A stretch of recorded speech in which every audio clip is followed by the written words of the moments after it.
नमस्कार दोस्तों, मैं डॉक्टर इंद्रनील घोष आप सबका स्वागत करता हूं मेरे आज के इस वीडियो पे। दोस्तों, आज का जो ये वीडियो है ये हम फिटनेस रिलेटेड बना रहे हैं। दोस्तों, एक्चुअली मैं फिटनेस कंसल्टेंट होने के कारण से मुझे हमेशा ये क्वेश्चन पूछा गया है कि डॉक्टर साहब, जब हम ट्रेडमिल पे वर्कआउट कर रहे हैं ऐसे किन चीजों का ध्यान हमें रखना चाहिए, या जब हम वर्कआउट कर रहे हैं जिम में तो ऐसे किन विषयों पे हमको ज्यादा फोकस करना चाहिए, या फिर हम जब वर्कआउट कर रहे हैं किस तरह से हम वर्कआउट करें।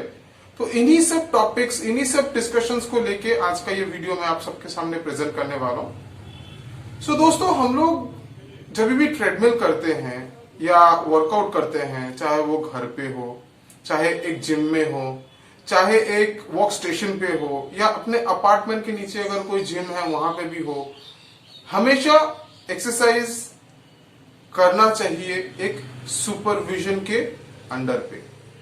ये सुपरविजन आपका कोई एक फिजियो हो सकता है, कोई एक फिटनेस ट्रेनर हो सकता है, या कोई भी एक अभिज्ञ व्यक्ति जो इसके बारे में जानता हो उनके साथ पे आप कर सकते हैं। बट आगे बढ़ने से पहले कुछ विषयों का ध्यान आपको श्योरली रखना है जो आपको आपके वर्कआउट करने में हेल्प करेगा। सो दोस्तों, हम जब भी कोई एक्सरसाइज प्रिस्क्रिप्शन किसी को देते हैं, हमेशा हमारे दिमाग पे एक बात तो रहती है कि इनको वर्कआउट अगर देना है, कितने अमाउंट का देना है, कितना फोर्स, कितना जोर, या किस तरीके का, कितने लेवल का, ये सब पैरामीटर्स हम लोगों को सोचना पड़ता है, दिमाग पे रख के चलना पड़ता है। तो हर एक को इंडिविजुअली देते दौरान हमने हमेशा एक चीज देखा है, हमेशा लोगों का एक नेचर रहता है कि हम कितने जल्दी, कितने फास्ट तरीके से या तो वेट रिड्यूस कर सके या वेट गेन कर सके, जबकि विषय ऐसा नहीं है। हर एक चीज का एक कैलकुलेशन रहता है, उस कैलकुलेशन के अंदर ही हमको हमारा वर्कआउट डिजाइन करना पड़ता है। अब स्टार्ट करते हैं एक ट्रेडमिल के विषय पे। ट्रेडमिल बहुत ही लुक्रेटिव एक ऑप्शन सभी के पास रहता है वेट रिडक्शन के लिए, क्योंकि ये कार्डियो फॉर्म में आता है या कार्डियो एक्सरसाइज के लिए यूज किया जाता है। बट ट्रेडमिल करने से पहले, या हमेशा देखेंगे ट्रेडमिल पे एक लेवल लिखा रहता है that you should consult your physician before cardio. हाँ, आपको आपके फिजिशियन, फिजियोथेरेपिस्ट से बात करना पड़ेगा या करना चाहिए, ताकि आपको एक सही तरीका मिल जाए कि आप किस तरह से वर्कआउट करेंगे। अगर आप नहीं भी जा पा रहे हैं तो मैं इस वीडियो से थोड़ा बहुत आपको हेल्प करने की कोशिश कर रहा हूं, ताकि वो पैरामीटर्स को आप मेंटेन करें। सो पैरामीटर्स देखने के लिए हम यहां पे 3 फिगर्स देखते हैं। Figure number 1, normal heart rate.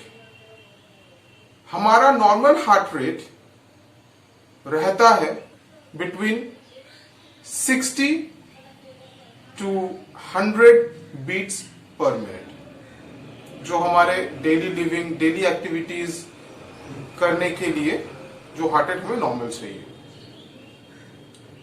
इसी का ही और एक फिगर हम मेजर करते हैं जिसको बोला जाता है maximum heart rate. Maximum heart rate ये वो फिगर है जिसको आप कभी भी क्रॉस नहीं करेंगे ट्रेडमिल करते दौरान, और इसको डिटरमिन करने का जो फॉर्मूला है वो है 220 minus your age. Example wise ले ले, अगर किसी का उम्र 20 साल है तो हम 220 से 20 माइनस कर देंगे, रह जाएगा 200 बीट्स पर मिनट। सो 200 बीट्स पर मिनट आप किसी भी हालत में कभी भी क्रॉस नहीं करेंगे। अगर आपने क्रॉस किया या उसके बहुत नजदीक पहुंच गए, फॉर एग्जाम्पल 198, 199, आपको डेफिनेटली चक्कर आ सकता है। और आप अगर ट्रेडमिल पे उस वक्त दौड़ रहे होंगे तो आप ट्रेडमिल से बाहर की तरफ गिर सकते हैं। तो आप किसी भी हालत में अपने मैक्सिमम हार्ट रेट को क्रॉस नहीं करेंगे।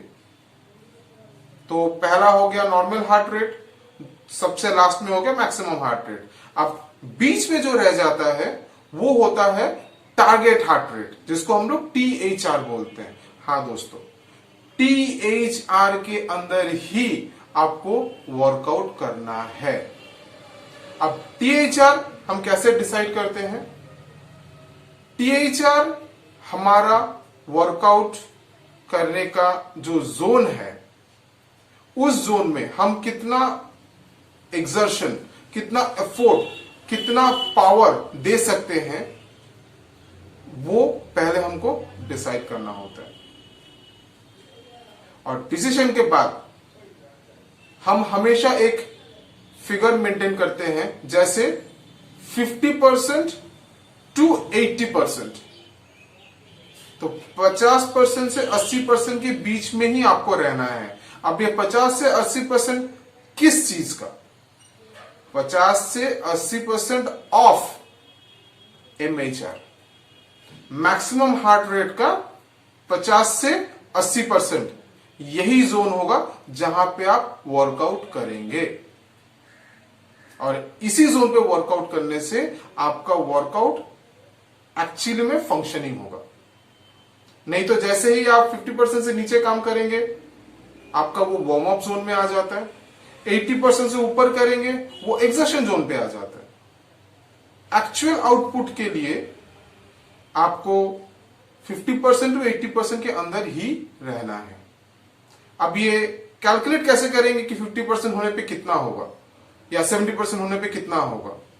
तो इसका एक बहुत ही आसान सा तरीका है जानने के लिए, वो है मैक्सिमम हार्ट रेट, जो मैंने आपको बताया कि 220 minus your age, and considering कि एक्सरसाइज करने वाला या एक्सरसाइज जो भी कर रहे हैं उनका एज 20 साल का है, तो 220 minus your age of 20 years बन जाता है 200। अब 200 का 50% आप निकालेंगे तो स्ट्रेट वे बनता है 100% या 100 बीट्स पर मिनट। तो आप जब वर्कआउट कर रहे हैं, वार्म अप फेज को पार करके जब आप एक्चुअली एक्सर्शन फेज पे आके वर्कआउट कर रहे हैं, आपका इनिशियल हार्ट रेट रहना चाहिए 100 बीट्स पर मिनट। यहां से ही आप देखेंगे कि आपको पसीना भी आना शुरू होगा, आपका वर्कआउट जोन में भी एंट्री हो गया और आप वर्कआउट पे भी जोर दे पा रहे हैं। और इसी कैलकुलेशन से, जबकि आपका 200 मैक्सिमम हार्ट रेट है इस 20 साल के एक्सरसाइज पर्सनल के लिए, तो इसी का जब हम 80% निकालेंगे, दैट इज 200 माइनस 80%, निकाल लीजिए। जो भी XYZ फिगर आपके लिए बन जाएगा वो होगा आपका मैक्सिमम थ्रेशोल्ड। आपको वहीं तक ही पहुंचना है, उससे ज्यादा आप नहीं जा सकते।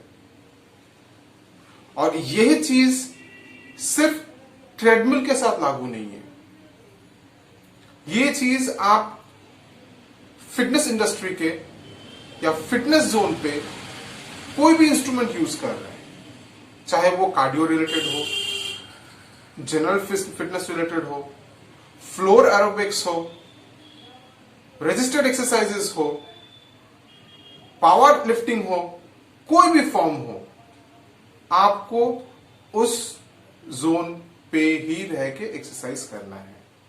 हां, पर क्या एक्सरसाइज करना है, कौन से पार्ट का एक्सरसाइज किस दिन करना है, अगर आप डंबल्स यूज कर रहे हैं तो उसका कितना है, अगर आप कोई रेजिस्टेंस इंस्ट्रूमेंट यूज कर रहे हैं वो कैसे हैं, ये सारे चीजें आप हमेशा अपने इंस्ट्रक्टर से पूछेंगे। इसलिए मैंने पहले ही आपको एक चीज बताया था कि कोई भी एक्सरसाइज आप अगर कर रहे हैं, मेक श्योर कि आप एक सुपरविजन के अंडर पे हैं। ये सुपरविजन आपके फिटनेस कंसल्टेंट्स या आपके जो फिटनेस ट्रेनर्स है ये भी है। जब आप जिम में वर्कआउट कर रहे हैं, आपके फिटनेस ट्रेनर्स, फिटनेस इंस्ट्रक्टर्स आपको बहुत ही अच्छे तरीके से ये चीजों पे इंस्ट्रक्ट कर सकते हैं।